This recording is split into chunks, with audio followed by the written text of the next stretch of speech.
Together for Kwanza by Juwanda G. illustrated by Shelly Hehenberger. It was the first day of Kwanza, and Kayla was sad. Her big brother Kari could not come home for the holidays because a heavy snowstorm had closed all the roads around his school.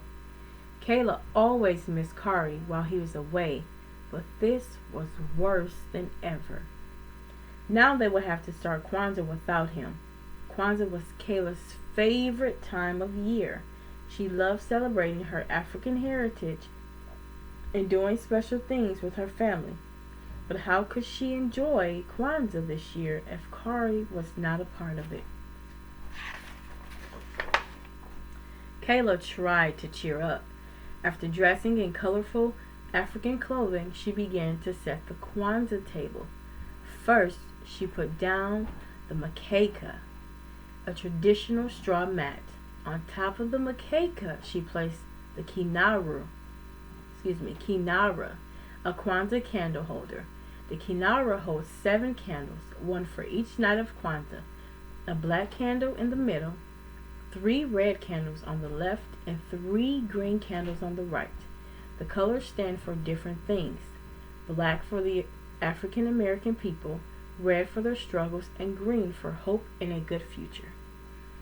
Each night of Kwanzaa, families light candles and celebrate one of the 7 Kwanzaa principles, which are ideas that help people to be strong.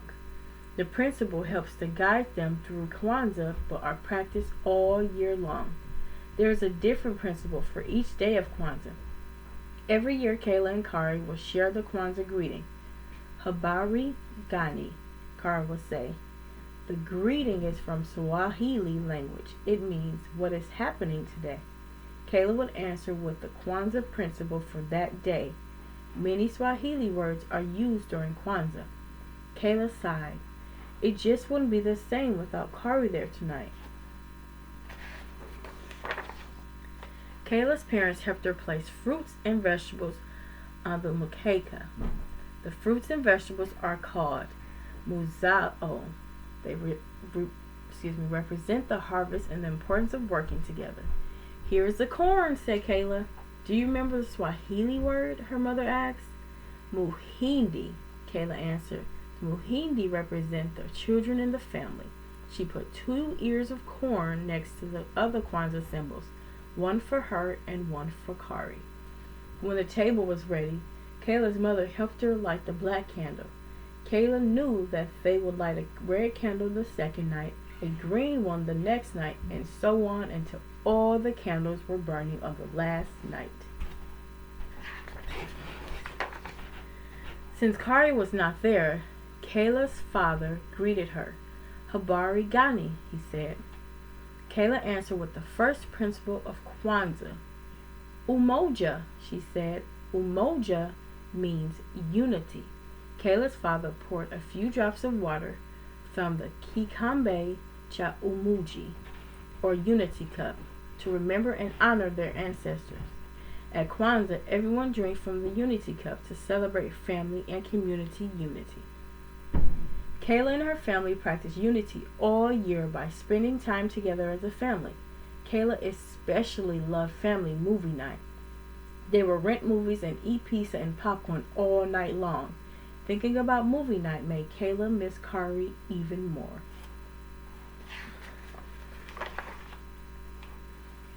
The next night, Kayla's father lit the black candle and the first red candle. He said Kujicha Gulia, which is the second principle of Kwanzaa. It means self-determination, or deciding what you want to be and do. Kayla decided that she wanted to go to college, just like Kari, and study to become a scientist. On the third night, the phone rang just as Kayla was lighting the first green candle. It was Kari. Habari gani, Kari said. Ujima, Kayla answered. Ujima is the third principle of Kwanzaa. It means working together and being responsible. One way Kayla and her family practiced Ujima during the year was participating in her school's bake sale. The teachers, parents, and students all worked together to raise money for the community.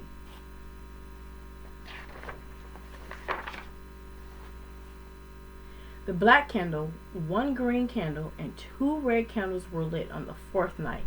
Kayla was really happy tonight. The roads were cleared and Kari was on his way home. The principle for the fourth night of Kwanza is Ujamaa. Ujamaa means cooperative economics or supporting African American businesses. Kayla and her parents loved shopping in Tubman Square, where African Americans sold handmade jewelry, hats, and clothes. The phone rang and Kayla ran to answer it. "Hi, Kari, are you almost home?" she asked. Kari explained that his car had broken down on the way. It would take a few days to fix. Kayla burst into tears. There were only 3 days left of Kwanzaa. Kari will miss everything. "Don't cry, sweetie," Kari said. "I'll see you real soon, I promise." On the fifth night, Kayla's mother lit the candles. Today's principle was Nia, or purpose. Kayla decided that her purpose was to be the best little sister she could be.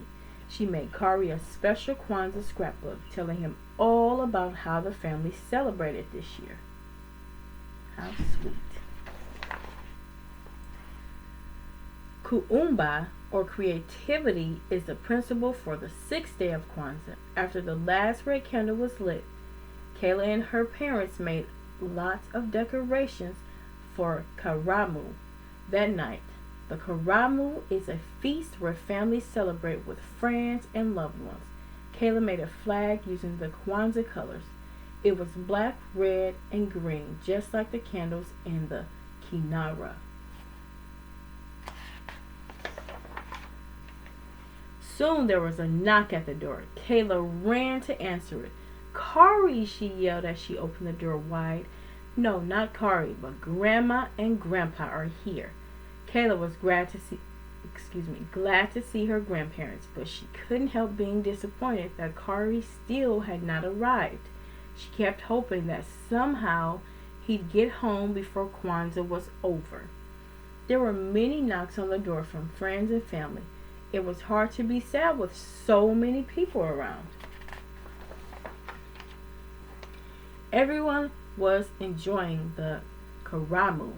There was so much food they had to have separate tables just for desserts.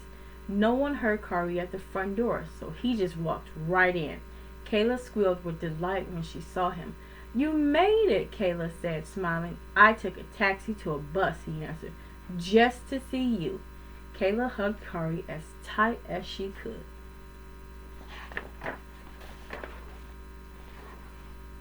"Imani," Kari whispered, "on the last night of Kwanzaa.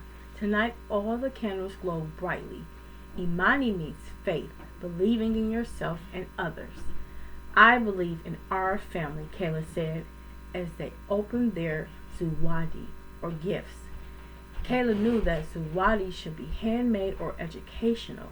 She gave everyone a photo of the family in a frame she had made from the old newspapers. Everyone loved their zawadi, especially Kari. The end.